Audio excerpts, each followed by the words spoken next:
Assalamualaikum warahmatullahi wabarakatuh. Apa kabar teman-teman semuanya? Semoga selalu dalam lindungan Allah Subhanahu wa taala dan semoga kita selalu dalam keadaan sehat walafiat. Baik, teman-teman, pada kesempatan kali ini saya akan coba berbagi terkait dengan ciri-ciri umum pendidikan, ya. Secara umum, apa sih ciri-ciri pendidikan itu? Kita akan bahas dalam waktu yang tidak begitu lama ya, tapi semoga nanti harapannya teman-teman bisa paham.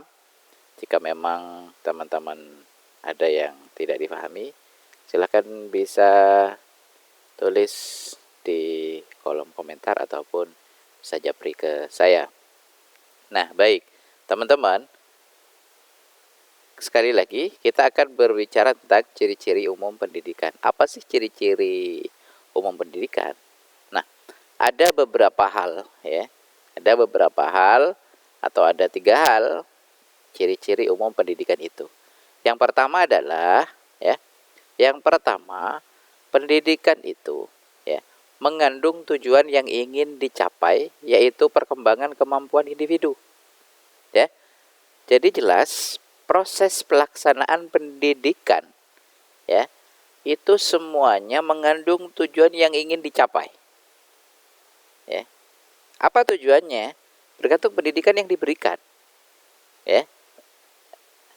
Bisa saja katakanlah pendidikan yang diberikan adalah ingin mendapatkan output ya terhadap karakter ya, karakter anak atau karakter peserta didik. Jadi tujuannya jelas ya. Kemudian yang kedua adalah usaha yang disengaja dan terencana untuk mencapai tujuan. Seperti yang saya jelaskan di awal ya, bahwa pendidikan itu memang disengaja, direncanakan, dan outputnya jelas yang diinginkan. Itulah pendidikan. Ya, sehingga memang pendidikan apapun yang diberikan ini sudah mereka konsep sedemikian matang. Ya, sehingga tujuan itu bisa tercapai. Sehingga output itu jelas. Begitu. Nah, kemudian yang ketiga adalah dapat dilakukan di lingkungan keluarga, sekolah, dan masyarakat. Nah, ini yang harus kita pahami, bahwa pendidikan itu ya tidak hanya dilaksanakan di sekolah. Ya, jangan sampai kita berpikir bahwa orang yang berpendidikan hanya mereka yang melakukan pendidikan atau mengenyam pendidikan di sekolah. Tidak. Ya. Tidak seperti itu, teman-teman. Karena apa? Seyogyanya, sejatinya bahwa pendidikan itu dilaksanakan dimanapun, ya, baik di keluarga, sekolah, ataupun masyarakat. Bahkan ada yang mengatakan bahwa keluarga itu, ya, merupakan proses pendidikan yang utama, ya, yang utama, bukan sekolah, ya. Sekolah adalah tempat untuk dia mengembangkan keilmuan tertentu, ya, sehingga memang banyak orang tua termasuk kita ya yang alhamdulillah berkesempatan mengenyam pendidikan di sekolah, ya, di sekolah dan juga di masyarakat teman-teman. Itu juga terjadi proses pendidikan walaupun kadang kita tidak menyadari hal itu. Akan tetapi ya, disadari atau tidak ya, lingkungan masyarakat ataupun masyarakat ini banyak memberikan pengaruh terhadap kita sendiri. Ya, pengaruhnya banyak hal. Ya, itu teman-teman. Jadi ada 3 hal ya, ciri-ciri umum pendidikan. Nah, kemudian kita lanjut saja. Nah, ada hal menarik yang harus kita pahami, ya kan? ada apa hal menarik itu? Kita harus memahami apa itu mengajar, apa itu mendidik, apa itu pengajaran, apa itu pendidikan. Apakah sama? Ya, kedua hal itu ada perbedaan. Kalau mendidik teman-teman, ini dikatakan oleh Langford ya, mendidik itu adalah membimbing anak supaya menjadi dewasa dengan usaha yang disengaja. Itu mendidik. Ya, bagaimana dengan mengajar? Setelah ini saya akan jelaskan. Kemudian menurut Hochfeld juga mengatakan bahwa mendidik itu membantu anak supaya ia cakap menyelenggarakan tugas hidupnya atas tanggung jawab sendiri. Ya, sehingga salah satu contohnya adalah di usia kanak-kanak, di usia dewasa, orang tua itu ataupun sepanjang masa ya kan, orang tua itu selalu mendidik anaknya untuk apa? Agar anak-anak mereka dapat bertanggung jawab, dapat menjadi mandiri, ya kan? Terhadap apa? Terhadap tanggung jawabnya yang akan ia pikul nantinya. Ya, oleh sebab itu memang kita sebagai orang tua, ya meskipun ada anak yang mengatakan orang tua saya sering marah, orang tua saya kejam dan pada intinya tidak ada orang tua kejam. Ya, cuman persepsi sebagai seorang anak terkadang. Ya kan? Padahal ya memang ada pola ya. Kalau kita belajar pola-pola pengasuhan atau pola-pola pendidikan di dalam keluarga itu banyak hal, banyak cirinya. Teman-teman bisa baca ya. Ada pola-pola tentang apa namanya? Otoriter dan lain-lain, ya kan? Tapi semuanya apa yang dilakukan orang tua ini adalah untuk mendidik anaknya agar ia dapat bertanggung jawab, agar ia dapat mandiri dan lain-lain. Nah, bagaimana dengan tokoh pendidikan kita yaitu Ki Hajar Dewantara?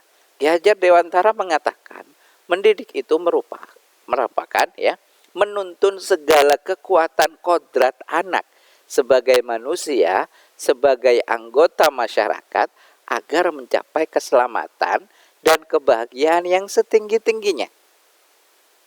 Ya, sangat jelas sekali kalau kita melihat apa namanya yang disampaikan oleh Ki Hajar Dewantara bahwa anak itu mempunyai kodrat yang harus kita tuntun, yang harus kita didik, ya, agar apa? Agar ia dapat diterima oleh masyarakat, agar dia dapat diterima dengan baik oleh teman-temannya, oleh sebayanya, atau oleh yang lebih tua darinya.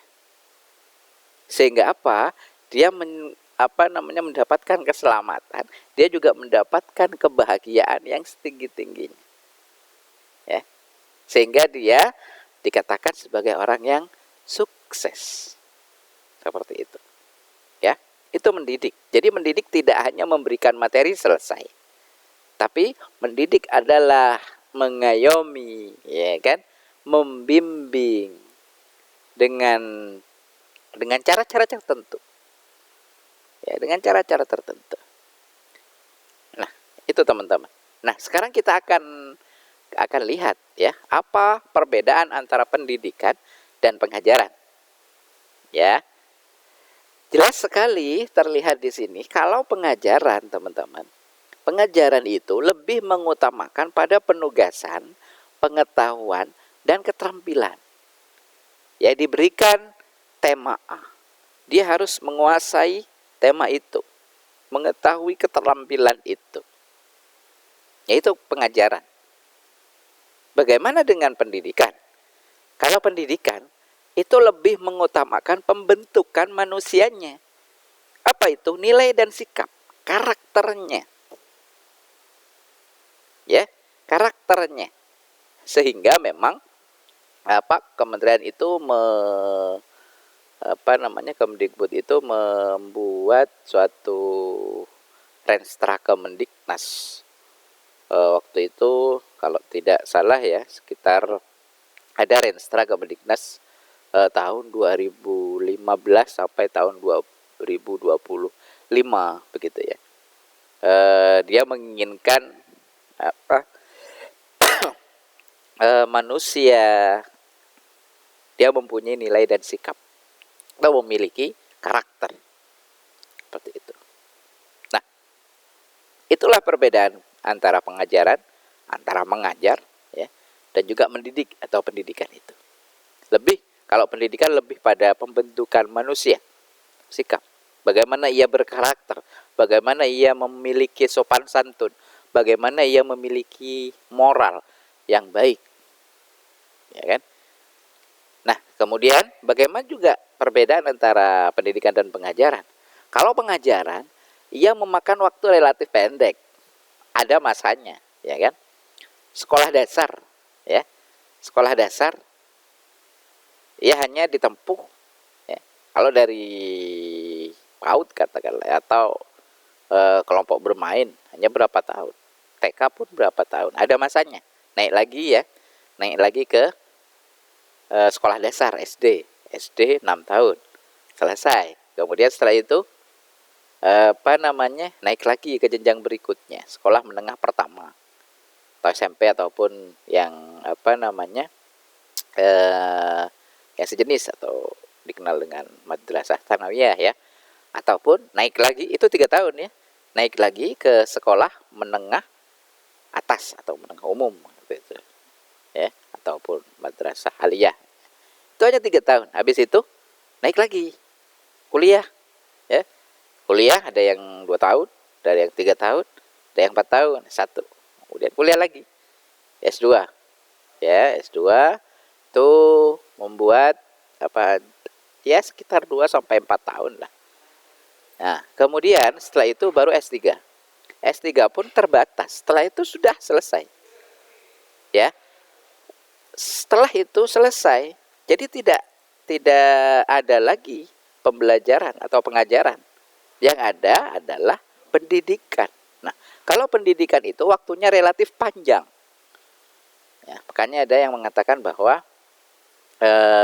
tuntutlah ilmu sampai ke liang lahat. Ya, artinya apa? Pendidikan itu adalah sepanjang hayat. Ya, beda dengan pengajaran. Pengajaran relatif pendek. Nah, kemudian perbedaannya adalah terkait dengan metodenya. Ya, metodenya kalau di pengajaran, metode itu lebih teknis, rasional dan praktis.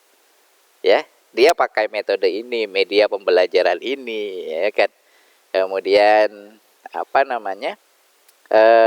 dan harus masuk akal. Kalau tidak masuk akal, kalau monoton, nah itu nggak masuk pengajaran itu. Berbeda dengan pendidikan. Kalau pendidikan, ya, kalau pendidikan itu metodenya bersifat psikologis, ya, dan pendekatan manusiawi. Jadi dia lebih pada pembimbingan tadi, ya, membimbing, menyayangi, ya. Kemudian kalau anak-anak itu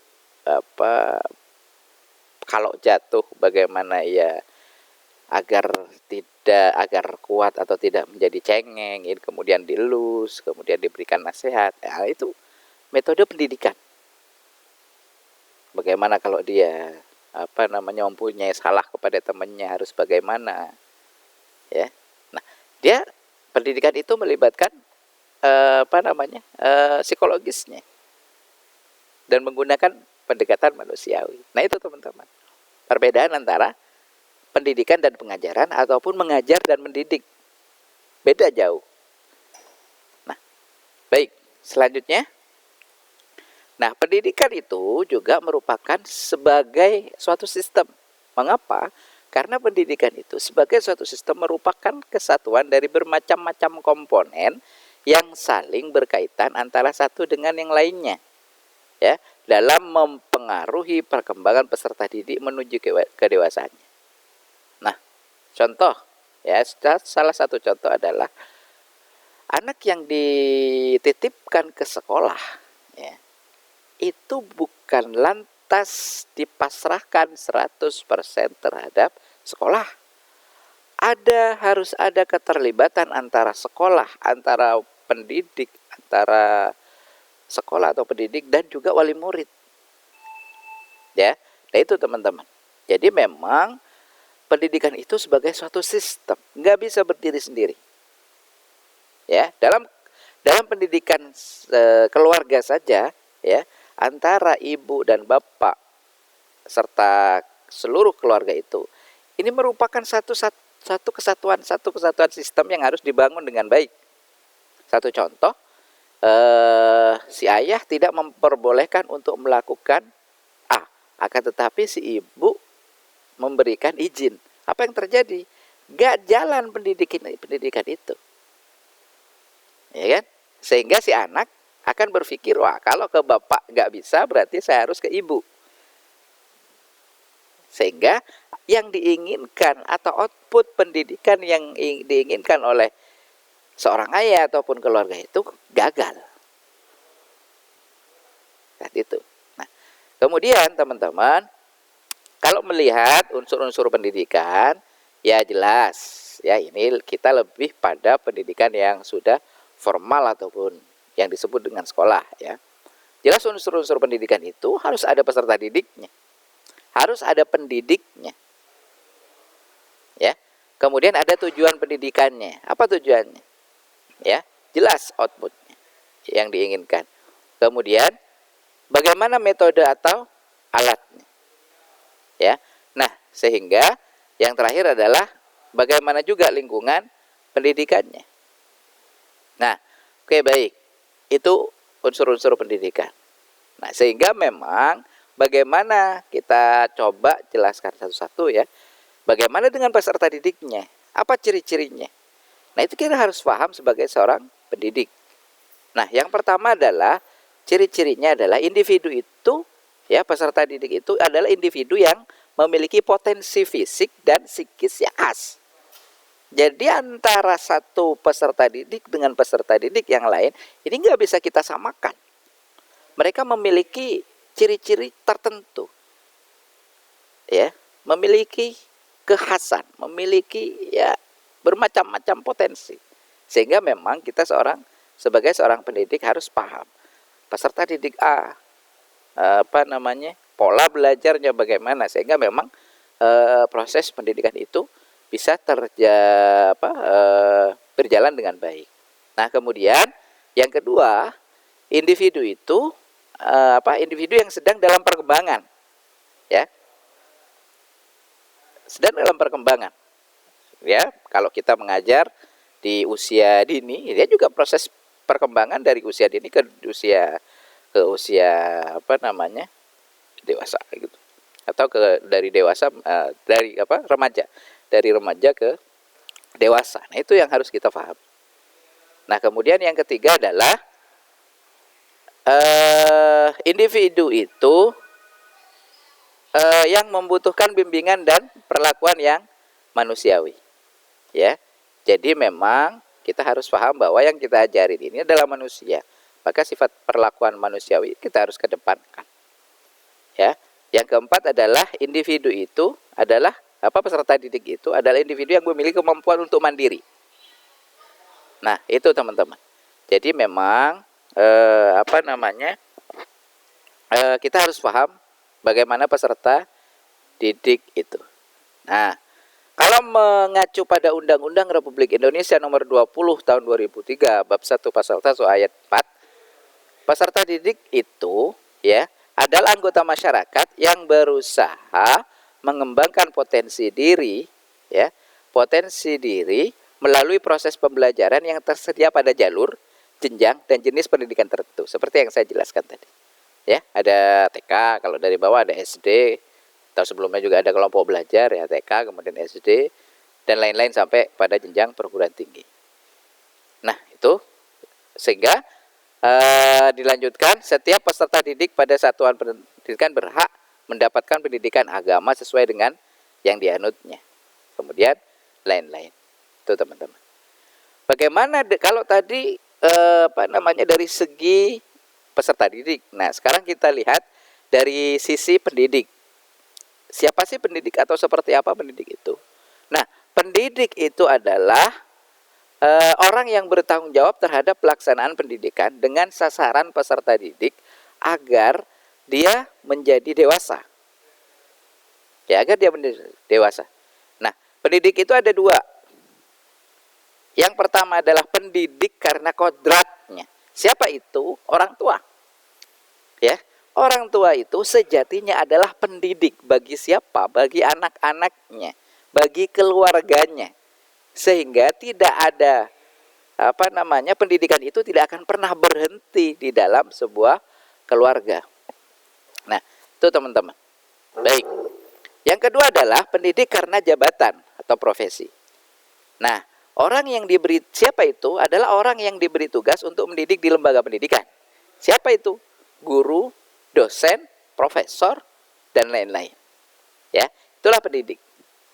Sehingga memang kita harus sebagai pendidik harus menanamkan dalam diri kita bahwa kita tidak hanya akan mengajar, tapi mendidik.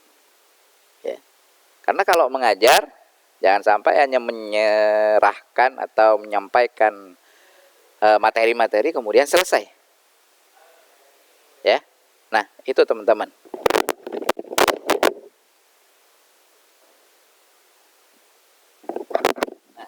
Baik, selanjutnya adalah ya, pendidik itu juga harus memiliki kewibawaan. Yaitu apa? Kekuatan batin pendidik sehingga menimbulkan sikap menurut, mengakui, menerima dari pihak lain, khususnya siswa. Ya, pendidik itu harus memiliki wibawa sehingga tanpa berkata apapun, ya. Pada saat katakanlah satu contoh, guru itu atau pendidik itu datang, siswa langsung masuk, kemudian tanpa basa-basi mereka langsung mengucapkan salam gitu dan lain-lain. Sehingga pendidik dapat berwibawa karena peserta didik ini membutuhkan suatu perlindungan. Ya. Karena juga peserta didik ini membutuhkan bantuan serta bimbingan. Ya. Karena di pihak lain atau di sisi lain ya, pendidik ini rela dan bersedia memenuhinya. Harus kita sebagai pendidik mau tidak mau memberikan kesempatan ya kepada peserta didik atau anak didik kita agar mereka merasa nyaman, merasa terlindungi jika berada di sisi kita, bukan sebaliknya. Ya. Baik. Nah, kalau mengacu juga dijelaskan di Undang-Undang Republik Indonesia Nomor 20 Tahun 2003 bab 11 ya, pasal 39 ayat 1, pendidik itu dijelaskan bahwa pendidik itu merupakan tenaga profesional yang bertugas merencanakan dan melaksanakan proses pembelajaran, menilai hasil pembelajaran, melakukan pembimbingan dan pelatihan, serta melakukan penelitian dan pengabdian kepada masyarakat terutama pendidikan pada perguruan tinggi. Nah itu ya. Jadi pendidik merupakan pendidik profesional. Makanya memang seorang pendidik itu pada masa tertentu diberikan tunjangan agar dia lebih profesional. Ya. Kemudian selanjutnya pasal selanjutnya silakan teman-teman pelajari ya, bahwa pendidik dan tenaga pendidikan berhak memperoleh penghasilan dan lain-lain, penghargaan, pembinaan karir, perlindungan hukum, kesempatan untuk menggunakan sarana dan prasarana. Kemudian bab 11 juga pasal 40 ayat 2, pendidik dan tenaga kependidikan berkewajiban menciptakan suasana pendidikan yang bermakna. Ya. Jadi proses pendidikan itu harus menyenangkan, harus kreatif, harus dinamis, harus hidup. Jangan sampai pendidik itu hanya berbicara sendiri. Ya. Artinya bermanfaat bagi diri sendiri. Tidak melibatkan peserta didiknya. Kemudian yang selanjutnya adalah mempunyai komitmen secara profesional untuk meningkatkan mutu pendidikan. Dengan cara apa? Ya melakukan atau mengikuti pelatihan, mengikuti workshop, belajar dan lain-lain. Ya. Selanjutnya adalah memberikan teladan dan menjaga nama baik lembaga, profesi dan kedudukan sesuai dengan kepercayaan yang sudah diberikan. yaitu seorang pendidik ya, dan lain-lain. Ini banyak. Nah, baik, itu saja teman-teman untuk materi tadi, pasal-pasal tadi bisa teman-teman pelajari. Nanti akan saya berikan materinya ya, karena pada dasarnya pendidik itu memiliki kewajiban ya, kewajiban untuk apa? Untuk mencerdaskan anak bangsa sebagai calon penerus pemimpin masa depan atau pemimpin bangsa ya, karena pemuda itu adalah aset negara ini, aset bangsa ini. Itu saja yang bisa saya sampaikan. Semoga bermanfaat dan semoga kita selalu dalam keadaan sehat walafiat. Tetap jaga jarak, rajin cuci tangan, jangan lupa pakai masker. Kurang lebihnya mohon maaf. Assalamualaikum warahmatullahi wabarakatuh.